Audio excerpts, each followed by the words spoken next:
tahu ada DPO malah dia ikut bekerja sama, walaupun memang itu kan tidak ada kaitannya dengan dia secara personal.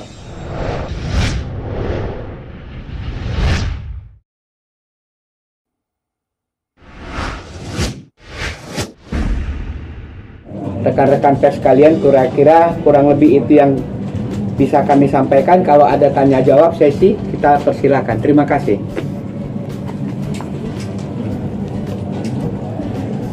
Bang, sekiranya konser itu akan berjalan atau seperti apa, Bang, sejauh ini? Kalau sejauh ini kan yang kita tahu secara Instagramnya Krisdayanti, konser itu akan berjalan pada tanggal 24 Mei 2023 di Singapura. Jadi kita berharap setelah Ibu Krisdayanti dan Erwin Gutawa pun juga KBRI yang mengetahui proses hukum ini dapat meminta kepada Berkat itu untuk membatalkan atau tidak-tidaknya menunda konser itu sendiri karena melukai hati dan masyarakat kita. Bang, DPO-nya ini kasus apa sih, Bang? DPO-nya ini kawin tanpa izin. Bukan jadi promotor, Bukan. Promotor juga. Bukan. Jadi kasusnya gini, Bang. Helda itu masih status hukum suami istri dengan Fernando, tapi dia sudah nikah lagi kepada Erik tanpa izin dari Fernando di Denpasar. Karena itu kita membuat laporan pengaduan di Polresta Denpasar, Bang. Nah, tapi yang ditakutin masalah promotor tadi ini apa, Bang, dari posisi dia sendiri? Karena Helda dan Erik itu yang menikah di Denpasar itu sudah tersangka dan DPO di Polresta Denpasar dan juga dikenakan red notice oleh Divisi Hubungan Internasional Mabes Polri. Di sini ada semua datanya di SP2HP. Kalau sesuai dengan SP2HP kan kita kan nggak mungkin ngecap ya, Bang, ya. Nah, dan tadi ini juga kata-kata DPO-nya sudah kita lihat semua kan. Nah, jadi itu dia persoalannya, Bang. Karena gini loh, Bang. Ya saya rata-rata mungkin kita bisa memahami ya. Mungkin kita sudah menikah. Ini Bapak ini mungkin udah punya cucu kali, Pak, ya. Bahwa terhitung April 2021 hingga saat ini Fernando Lesmana tidak pernah ketemu dengan anaknya.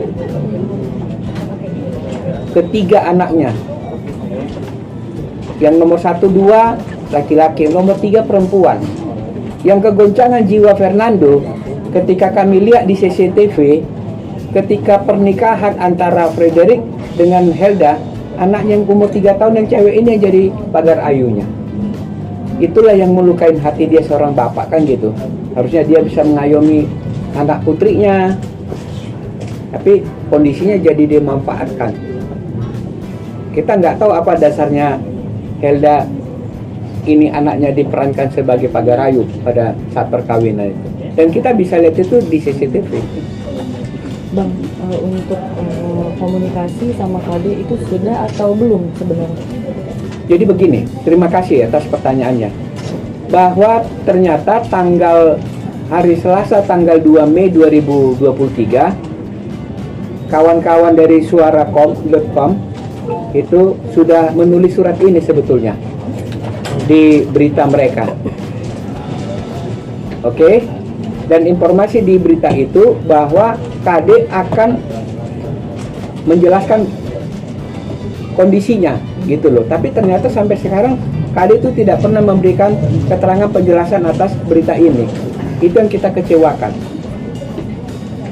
Tanggal 2 Mei, hari Selasa 2 Mei sudah terbit di suara.com. Tapi kenapa KD itu di hari Jumat tanggal 5 Mei malah konversi pers di Singapura? Apakah ini sengaja mengejek? Kita nggak tahu, walau-walam aja.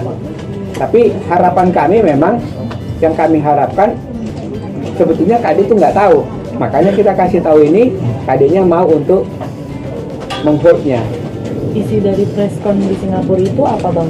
Secara garis besar, ya tetap berterima kasih dia kepada Berkat ini sudah memfasilitasi dan tetap akan tayang untuk di tanggal 24 Mei itu. Dengan ini nggak ada pembatalan konser ya, Bang? Hah? Jadi sejauh ini nggak ada pembatalan konser ya, Bang? Konser tetap berjalan terus ya? Kalau dari versi mereka tetap konser jalan. kalau menurut mereka, karena kan hari Jumat itu dia terima kasih kepada berkat, tapi yang mau kita itu sudah melukai hati dalam masyarakat kita.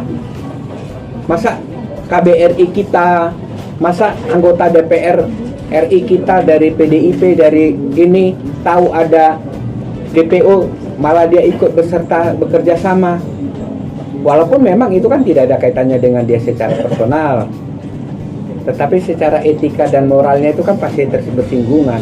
Karena jelas di dalam SP2HP Polresta Denpasar, siapapun yang mengetahui keberadaan kedua orang buronan ini, tersangka ini, DPO ini, wajib memberitahukan kepada Polresta.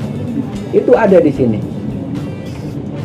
Jadi kalau Ibu KD itu anggota DPR RI tidak melaksanakannya, berarti dia bertentangan dengan hukum.